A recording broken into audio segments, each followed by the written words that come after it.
بہت سارے لوگ اتنے بدنصیب ہوتے ہیں کہ ان کی اولاد اس لائق بھی نہیں ہوتی کہ کھڑی ہو کر کے جنازے کی نماز کی دعائیں کر سکے۔ ارے ایسی اولاد سے انسان بے اولاد مرے تو بہتر۔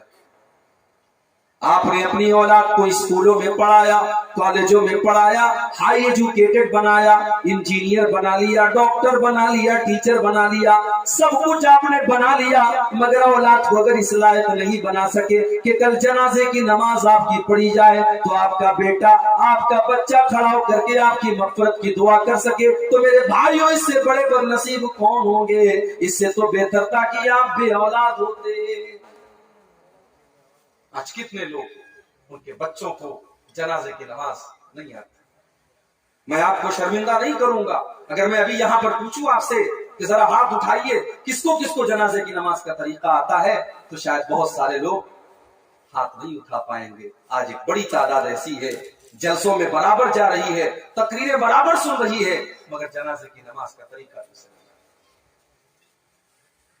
جنازہ پڑھا دیا گیا،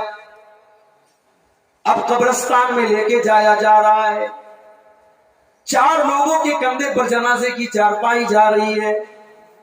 اللہ اللہ، کل تک جو اپنے گاؤں میں اپنی 4 ویلر سے گھوما کرتا تھا، اپنی اسکارپیو سے گھوما کرتا تھا، اپنی کار سے ٹہلا کرتا تھا، جس کی لال بتی والی گاڑی جب کانکی سے اور کشن گنج سے گزرتی تھی تو لوگ اس کو دیکھ کر کے حیرت کیا کرتے تھے، آج وہ بھی 4 لوگوں کے کندھے پر قبرستان جا رہا ہے، آج وہ بھی دوسروں کے کندھے پہ سوار ہو کے قبرستان جا رہا ہے۔ وَمَا الْحَيَاةُ الدُّنْيَا إِلَّا مَتَاعُ الْغُرُورِ، میرے بندو یہ دنیا کی زندگی تو دھوکے کا سامان ہے۔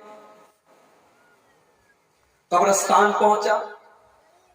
قبر میں اتارا گیا، سب لوگوں نے مٹی ڈالی، اولاد نے بھی مٹی ڈالی، بھائی نے بھی مٹی ڈالی، گھر والوں نے بھی مٹی ڈالی، رشتہ داروں نے بھی مٹی ڈالی، اور مٹی ڈال کر کے ہاتھ جھاڑ کر کے چلے گئے، گویا یہ پیغام دے کر کے چلے گئے کہ جناب آپ کے ہم بڑے چاہنے والے تھے، ہم نے جنازہ بھی آپ کا پڑھ لیا، ہم نے قبر میں مٹی بھی دے دی، ہم نے آپ کو قبر میں اتار بھی دیا، اب اس قبر کے اندر جب منکر نکیر آپ کے پاس آئیں گے اور آپ سے سوال و جواب کریں گے، وہاں پر ہم آپ کے کام نہیں آئیں گے۔ بیٹا بھی مٹی دے کر کے ہاتھ جھاڑ کے جا رہا ہے، اپنے ابا کو یہ پیغام دے کے جا رہا ہے، ابا آپ نے میرے لیے حرام دھندے بھی کیے تھے، آپ نے میرے فیوچر کو بنانے کے لیے سود اور بیاج کا کاروبار بھی کیا تھا، مگر ابا آج قبر میں جب آپ کو سود اور بیاج کا عذاب دیا جائے گا، آپ کا بیٹا آپ کے کوئی کام نہیں آ پائے گا۔ وَمَا الْحَيَاةُ الدُّنْيَا إِلَّا مَتَاعُ الْغُرُورِ، میرے بندو یہ دنیا تو دھوکے کا سامان ہے۔ کیا کام آتا ہے میرے بھائی؟ نہ اولاد کام آتی ہے، نہ مال کام۔ اللہ کے پیارے نبی فرماتے ہیں یتبع المیت ثلاثۃ، جب انسان کا انتقال ہوتا ہے تو 3 چیزیں اس کے ساتھ ساتھ رہتی ہیں، مالہ واہلہ وعملہ، ایک تو اس کا مال ہوتا ہے، ایک اس کے گھر والے ہوتے ہیں، اور ایک اس کا عمل ہوتا ہے۔ مال تو مرتے ہی ساتھ چھوڑ دیتا ہے، ادھر سانس ٹوٹی ادھر بینک بیلنس دوسروں کا ہو گیا، پراپرٹی اولاد کے نام ہو گئی، زمین و جائیداد گھر والوں کے نام ہو گئی، سانس ٹوٹتے ہی اور دل کی دھڑکن بند ہوتے ہی مال نے اپنا رشتہ توڑ دیا۔ ہاں گھر والے تھوڑا ساتھ دیتے ہیں، آپ کو کفناتے ہیں، دفناتے ہیں، نہلاتے ہیں اور قبرستان میں لے جا کے چھوڑ کے چلے آتے ہیں، مگر قبر میں اور اللہ کی بارگاہ میں آخرت میں کوئی چیز آپ کے کام نہیں آئے گی۔ وہاں پر اگر کوئی چیز کام آئے گی تو آپ کا عمل کام آئے گا۔ اللہ کے نبی فرماتے ہیں کہ 2 چیزیں تو واپس آ جاتی ہیں اور ایک چیز انسان کو قبر میں بھی کام دیتی ہے اور آخرت میں بھی کام دے گی، اور وہ انسان کا عمل ہوتا ہے۔ عمل نہیں کرتے، دنیا کے پیچھے بھاگو، کتنا بھاگو گے؟ اس دنیا کی اوقات کیا ہے میرے بھائی؟ ہارون رشید بہت بڑا بادشاہ ہے، اس کے دربار میں اس کے دور کے بہت بڑے عالم دین آئے، ان کا نام تھا ابن سماک۔ ہارون رشید نے ابن سماک سے پوچھا کہ اے ابن سما کا بہت بڑے عالم ہے، اذنی مجھے کچھ نصیحت کر دیجئے۔ ابن سماک نے کہا اے خلیفہ ہارون رشید، مان لیجئے آپ سفر پہ نکلیں، صحرا میں ریگستان میں آپ سفر کر رہے ہیں، آپ کے پاس جتنی بھی کھانے پینے کی چیزیں تھی سب ختم ہو چکی ہیں، آپ کو بڑی زور کی پیاس لگ گئی، اتنی تیز پیاس لگ گئی کہ اگر پانی نہ ملا تو آپ مر جائیں گے۔ ایک آدمی آتا ہے اور آ کر کے کہتا ہے کہ ہارون رشید میرے پاس ایک پیالہ پانی ہے اور میں وہ پانی آپ کو دے سکتا ہوں، آپ پیاس سے مر رہے ہیں اور میں وہ ایک پیالہ پانی اگر دے دوں تو آپ کی جان بچ جائے گی، مگر اے ہارون رشید وہ پیالہ میں ایک قیمت پر دوں گا، جب آپ اپنی آدھی حکومت مجھے دے دیں گے تو آپ بتائیے آپ کیا کریں گے؟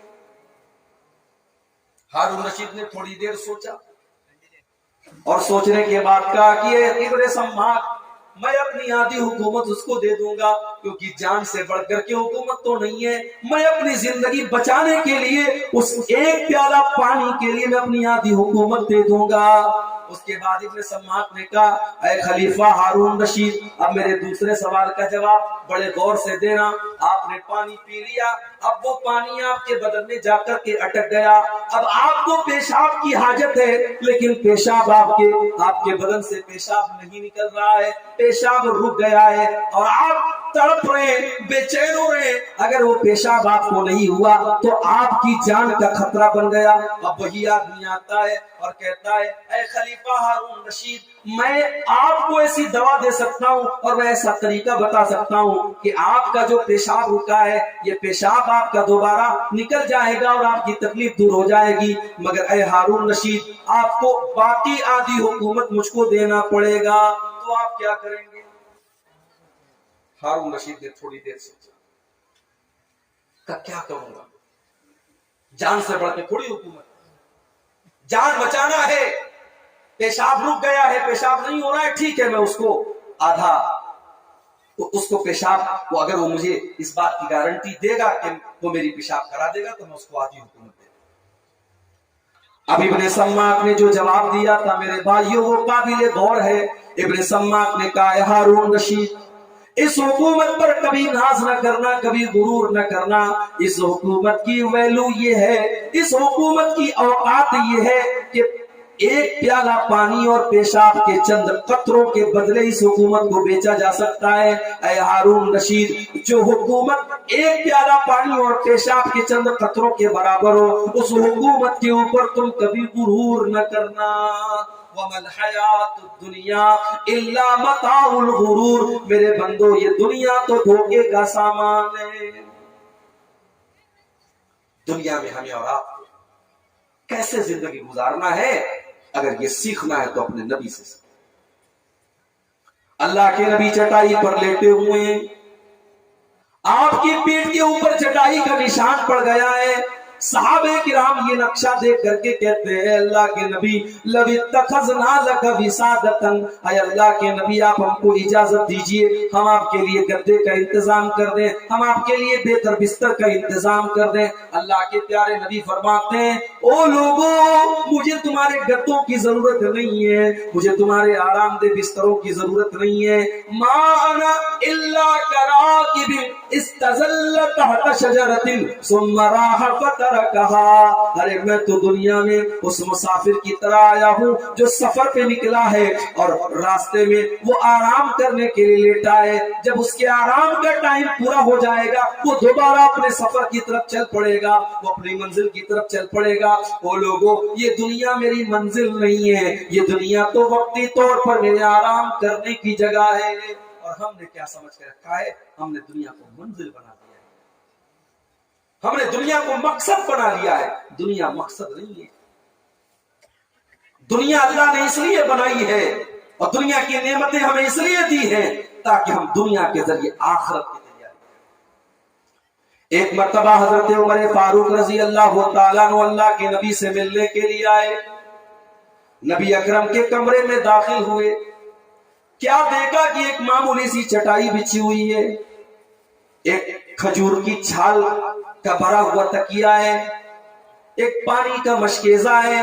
ایک لکڑی کا پیالہ ہے اور ایک کونے میں تھوڑی سی جو رکھی ہے. یہ اللہ کے نبی کا کمرہ ہے, یہ اللہ کے نبی کے کمرے کے سامان ہے. عمر فاروق کی آنکھوں میں آنسو آ گئے, ساروں قطار رونے لگے اور کہنے لگے اے اللہ کے نبی, اے اللہ کے نبی, آپ تو ہماری جان ہے, آپ تو اتنے بڑے مقام پر ہیں. اے اللہ کے نبی, قیصر و کسریٰ جو دنیا کے بادشاہ ہیں وہ تو اپنے اپنے محلوں میں عیش و آرام سے رہتے ہیں, اور اے اللہ کے نبی آپ ایسی زندگی گزارتے ہیں. اے اللہ کے نبی آخر ایسا کیوں ہے؟ اللہ کے پیارے نبی نے فرمایا یا ابن الخطاب, اے عمر ابن خطاب, کیا تم نہیں چاہتے ہو کہ قیصر و کسریٰ کو تو دنیا کی دولت مل جائے اور تمہارے نبی کو آخرت کی نعمتیں مل جائیں؟ اے عمر, کیا تم یہ نہیں چاہتے ہو میں دنیا کے عیش و آرام کو چھوڑ دوں اور آخرت کا عیش و آرام مجھ کو مل جائے؟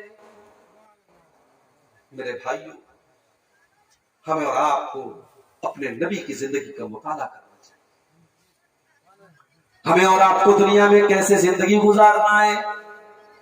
اللہ کے پیارے نبی عبداللہ بن عمر سے کہتے ہیں کن فی الدنیا کانک غریب او عابر سبیل. اے عبداللہ, تم دنیا میں ایسے زندگی گزارو جیسے پردیسی زندگی گزارتا ہے, جیسے مسافر زندگی گزارتا ہے. آپ کے کشن گنج کے, آپ کے بنگال کے بہت سارے لوگ یو پی میں کام کرتے ہیں, آپ کے بہت سارے لوگ ممبئی میں اور دلی میں کام کرتے ہیں. وہاں پر انہوں نے مکان بھی بنا لیا, وہاں پر وہ رہتے ہیں, مگر ان کو اپنے وطن کی یاد آتی ہے. وہاں پر وہ کسی سے دشمنی بھی نہیں کرتے کہ نہیں بھائی میں پردیس میں ہوں, میں پردیس میں کسی سے دشمنی نہیں کر سکتا. پردیس میں انسان بہت احتیاط کے ساتھ رہتا ہے. اللہ کے نبی فرماتے ہیں کن فی الدنیا کانک غریب, تم دنیا میں ایسے زندگی گزارو جیسے پردیسی زندگی گزارتا ہے, او عابر سبیل, یا جیسے مسافر زندگی گزارتا ہے. مسافر ہے, سفر میں جا رہا ہے, ابھی اس کی منزل نہیں آئی ہے. مجھے کشن گنج سے بنارس جانا ہے, راستے میں کٹیہار آ رہا ہے, راستے میں برونی آ رہا ہے, راستے میں پٹنہ آ رہا ہے. میں اسٹیشن سے ٹرین سے اترتا ہوں, اسٹیشن سے کھانے پینے کی چیزیں لیتا ہوں اور دوبارہ ٹرین پر جا کر کے اپنی سیٹ پر بیٹھ جاتا ہوں, کیونکہ پٹنہ میری منزل نہیں ہے, برونی میری منزل نہیں ہے, کٹیہار میری منزل نہیں ہے, میری منزل ہے بنارس, مجھے بنارس جانا ہے. اللہ کے پیارے نبی فرماتے ہیں کہ دنیا میں تم ایک مسافر کی طرح زندگی گزارو, جیسے مسافر جب چلتا ہے تو اپنی منزل کی طرف وہ نظر رکھتا ہے. آج 26 دسمبر کی تاریخ ہے, 4-5 دن کے بعد سال پلٹ جائے گا, 2022 ختم ہو جائے گا, 2023 شروع ہو جائے گا.